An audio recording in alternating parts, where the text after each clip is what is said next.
Happy kaya si Valentine tuwing February 14? Teka, sino ba si Valentine? Siya ay isang pari o bishop na Romano na nakulong, na-torture at naging martir. At take note, ang date ay February 14, 269. Anong kaso niya?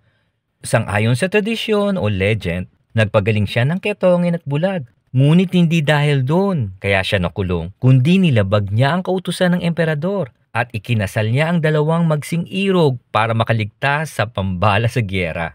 Kaawa-awang nilalang. Ikaw na nga ang tumulong, ikaw pa natigok. Kaya kung tatanungin mo kung happy kaya si Valentine sa Valentine's Day, ewan lang natin. Kung naniniwala ka man kung may tunay na Valentino o wala, biblical ba yan o pagano yan na selebrasyon, siguro mas mainam na ipagdiwang na lang natin ang buwan ng Pebrero bilang buwan ng pag-ibig o buwan ng mga puso. Hindi naman kailangan maging malungkot kapag araw ng mga puso. At least natibok pa yan at buhay ka pa. Mga bagay na dapat nating ipasalamat sa may likha.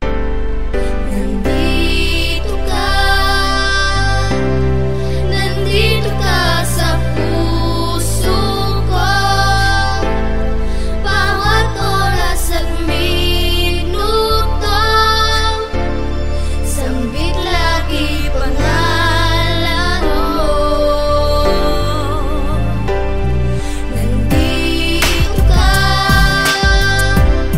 Nandito ka sa puso ko, sa'yo ko lang nadarama, wagas na pag-ibig Ama.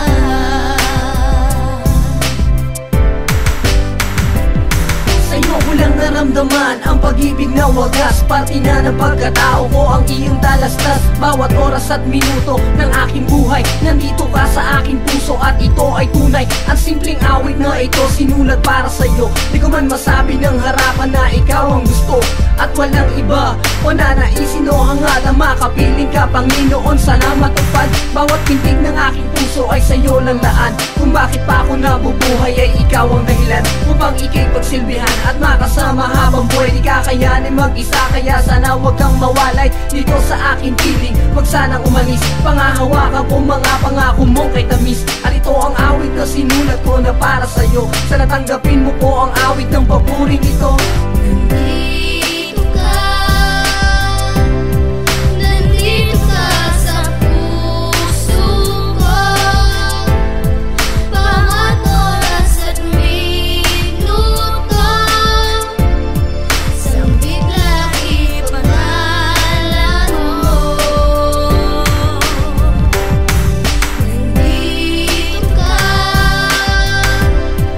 Nandito ka sa puso ko, sa'yo ko lang nadarama, wagas na pag-ibig Ama.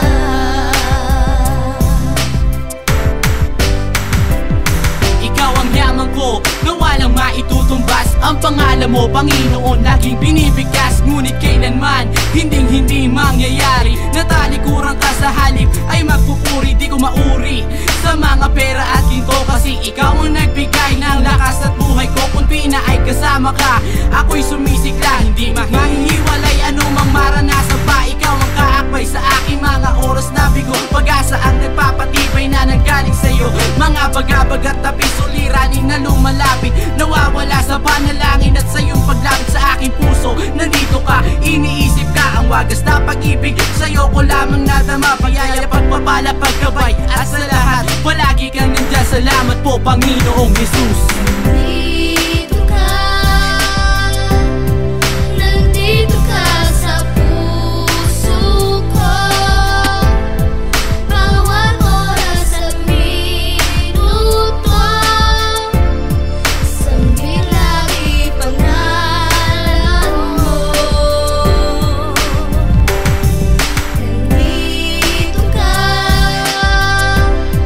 Nandito ka sa puso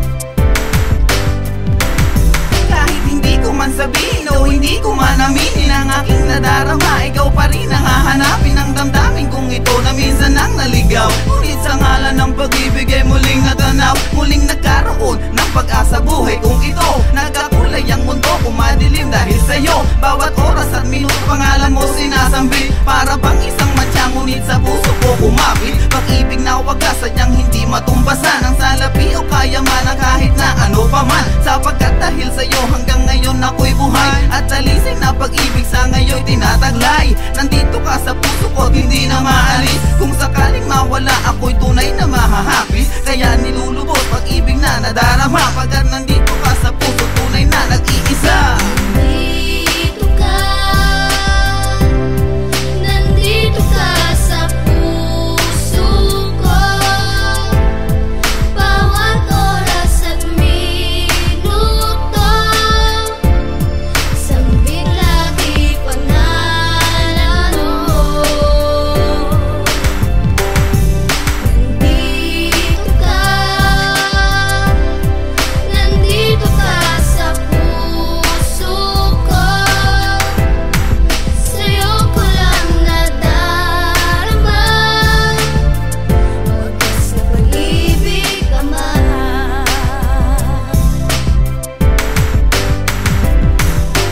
Nandito ka, nandito ka sa puso ko. Bawat oras at minuto, sambit lagi pangalan mo. Nandito ka,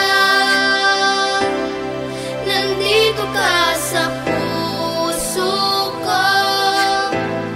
Sa'yo ko lang nadarama, wagas na pag-ibig Ama.